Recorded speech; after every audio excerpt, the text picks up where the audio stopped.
what's up you guys, this is Rob from The Gay Guy Plays, and today we're going to be taking a look at everything we got wrong about Oberon. As you can tell, this is another outline video, so no cam on this one, but I will have footage in the background of Oberon running Kuva floods, sorties, and solo survivals, because when I say he can do something, I can back it the fuck up. Okay, now I'm actually going to start this off with a comment and a little bit of a tutorial to go along with it. Now, off of the Oberon rework patch video, someone said, actually, his damage got overall nerfed, and the only thing that he was useful for, healing in the Jordas verdict, is now not a thing due to nerfed range. He ended up worse than Hydroid. DE should just mercy kill Oberon and remove him from the game, and give the deluxe skin to another Warframe or make it universal. After all, it is the only good thing about Oberon anymore. So let me show you a neat trick to make sure that you don't make poorly researched comments like this one. Okay, so as you can see here, we are currently on the Warframe Wikia, and I have Oberon's Smite pulled up.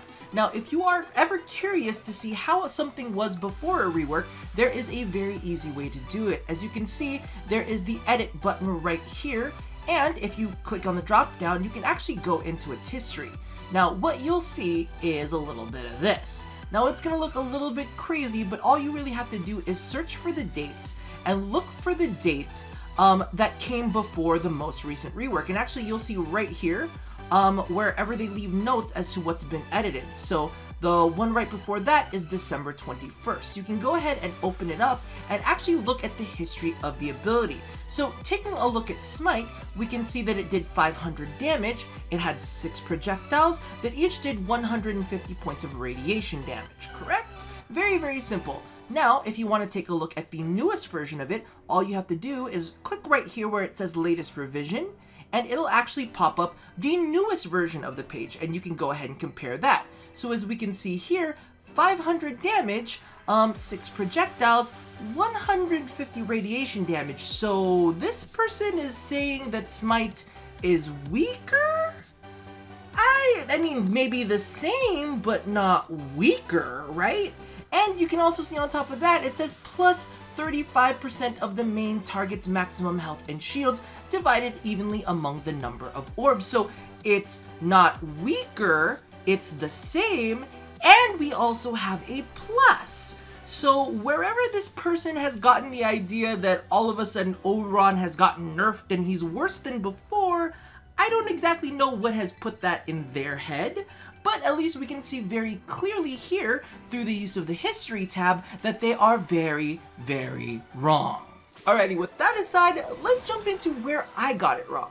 Now, I've been describing Oberon as a jack of all trades for quite some time. However, I think the better terminology for him is that he's a hybrid tank, healer, CC, and debuffer. And I know that's a lot to think about all at once, but I think that the best way to demonstrate this is to look at other MMOs that exist. And I've had a long history of them, so we've got things like Warriors and Guardians, which are the dedicated tanks, and then we also had the hybrid tanks, which were like Paladins and Shadow Knights. Now, if you compared a Warrior's tank ability to a Paladin's tank ability, of course, the Paladin is just not going to compare. And in that same vein, if we compare a Paladin's healing to a Cleric's healing or another dedicated healer's healing, it's just going to pale in comparison. However, it's the merger of the two that allow the Paladin to do their job, and that's the same thing that goes along with Oberon. I find that a lot of people are trying to compare him on a one-to-one basis to specific frames and their specific ability sets. Now, of course, Oberon is a little bit spread wider than those frames, however, he can still get the job done in his own way, much like a Paladin can. Now, there was no better place to learn this than in solo survivals. Admittedly, when I went into it, I basically just buffed up his healing and tanking capabilities, and I was like, alright, I should be good. But as the time progressed, I slowly started to learn that I needed other things in order to keep me alive, because if that's all I was relying on, that's really only half of his potential. One of the big lessons that I learned is how amazing radiation is. See, the thing about it is while Oberon may not be able to flat out tank 50 enemies at once, if he can toss some radiation into the mix, he takes a lot of heat off of himself. I just had this mentality in my brain that I needed to add more targets onto the battlefield. One less enemy attacking you means one less enemy that you need to take hits from, which in turn kind of makes you more tanky. in most cases 2 enemies will actually attack each other. So that's 2 less enemies attacking you, and they are dealing damage to each other, and that's kind of freaking amazing. In addition, Radiation breaks Ancient Healer and Eximus Ores, which means that their teams get no benefit from their buffs, making them easier to kill. So embracing that fact, I started to create choke points with Hallowed Ground to take some of the heat off of me, which indirectly increased my ability to tank. On top of that, I became far more cognizant of using Smite in order to cease the damage output of big targets and spread around the puncture proc, which causes enemies to deal 30% less damage, also helping you increase your ability to tank. So while he can't take hits like a traditional tank, he can create an environment that's easier for him to tank in, and honestly safer for all of his allies. Now this is where we get into where some other reviewers got it wrong. So when we take a look at Oberon as a whole, we can see how his kit works to give him the advantage, but what a lot of people were doing were creating these one-to-one comparisons without actually taking a look at the overall performance. Okay, let's be real, Trinity is an amazing healer, providing her team with a max of 75% damage redux following her heal. But more often than not, we found ourselves with an EV Trin that forgoes duration for the juice, meaning that the damage redux only lasts for 10 seconds if they haven't gone into the negatives with their duration. This effectively turns her into a reactionary healer, whilst Oberon, when built right, can keep up passive heals on his entire team at any range.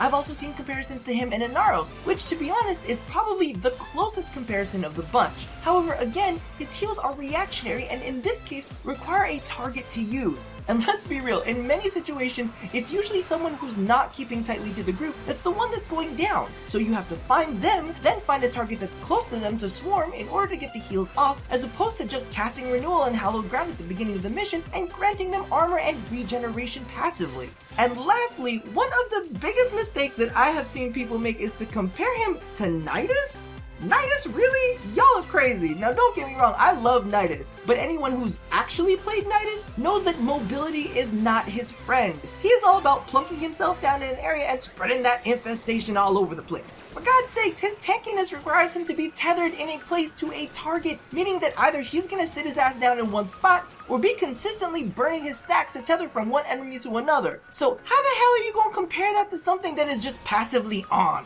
That's not even the same thing. And as for its healing, it's literally a single solitary patch on the fucking ground. It's not affected by range mods. It's got 20 regeneration at its base as opposed to Oberon's 40 on Renewal. So the healing argument in this case is, what the fuck are you gonna be doing? Calling everybody's hurt ass over to stand on your pouch so they can regenerate? Hey, get over here, stand on the patch. You're dying, stand on the patch. What the fuck are you doing? Or are you gonna chase their ass down, tethering enemies along the way so your ass can stay alive, just to burn more stacks to put a patch down at their feet? Are you kidding me?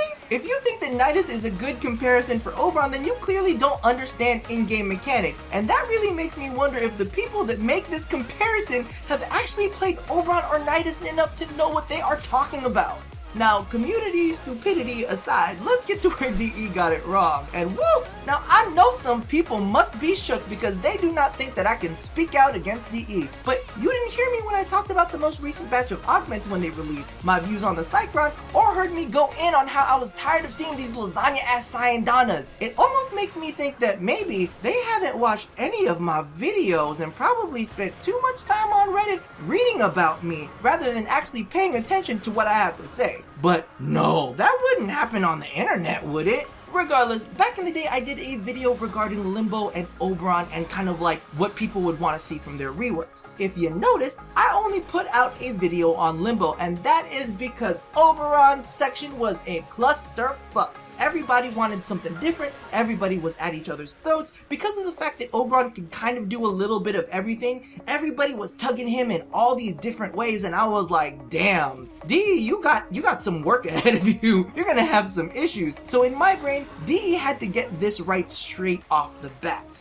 And forgetting to make sure that they included the base damage on the orbs was definitely a bit of a blunder. Now, I spotted that issue from a mile away and I left that info in the pinned comments of that video. And I was like, dude, I know that DE is gonna fix this tomorrow morning because basically anything that scales usually has a little bit of a base. Like Limbo's Cataclysm has a base damage, we've also got Nyx's Absorb and Mag's Magnetize. They've all got a base to them to work off of, and then all of the scaling kind of adds on top of that. So a part of me is shocked that some people did not expect that. Like, they didn't see this come in, and a part of me thinks, like, do you not pay attention to how, like, DE develops? Now, next up is Hallowed Ground. Okay, so y'all heard my gripes about Hallowed Ground if you watched the original video, but let me extrapolate. A lot of people seem to think that my criticism about the aesthetic of this was a throwaway, but let's get real. If a part of your rework is to create synergies with an area-based ability, you gotta let us see that area DE, especially if you ditch the area rug for half of a pizza. We don't know what the shape quite looks like right now. We can't see it for definite sure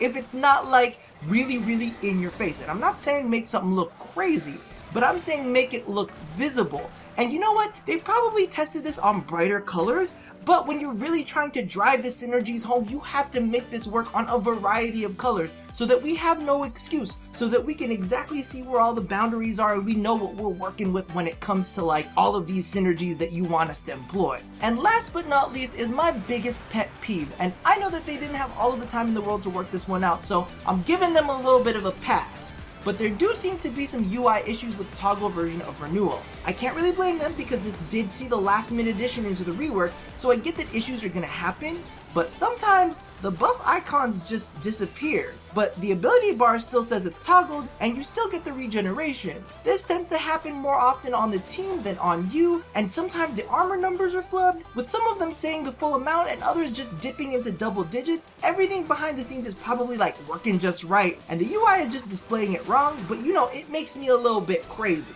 But that's kind of it, isn't it? If you're doing a drastic rework on an ability, you really want to make sure that the UI is displaying everything right so that people get it. Because I don't think that a lot of people get how fucking awesome this passive armor bonus and health regenerating bonus is, but you can't necessarily blame them if the buffs get wiped off of the UI occasionally, even though they're still on, and it just kind of confuses people and puts them into the state where they're like, is it good? Is it bad? I don't know how to feel about this because I feel like I have to refresh it. And even though I know mechanically I'm looking at it and I see regeneration happening, it bugs me to know that the icons aren't up, and it makes me feel like I need to recast it, even though I probably don't even need to. Now, I've heard a lot of people saying that he is a bit energy hungry after the toggle of Renewal, but personally I have been playing him this whole weekend and not really run into any issues. Now, the only place that I really have seen this go a little bit crazy is maintaining Renewal on Necros and all of those damn shadows of his. Listen, Necros, y'all need to take care of your own goddamn kids. I don't need to be renewing your shit too. DE, take note.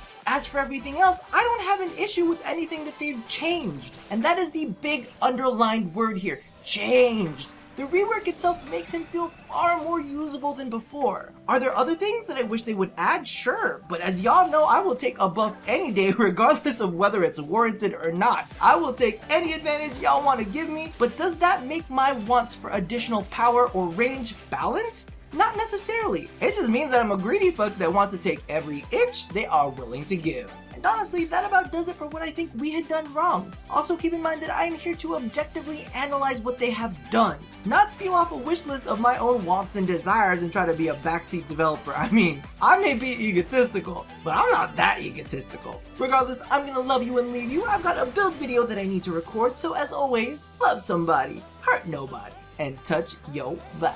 I'll see you guys next time. Bye-bye!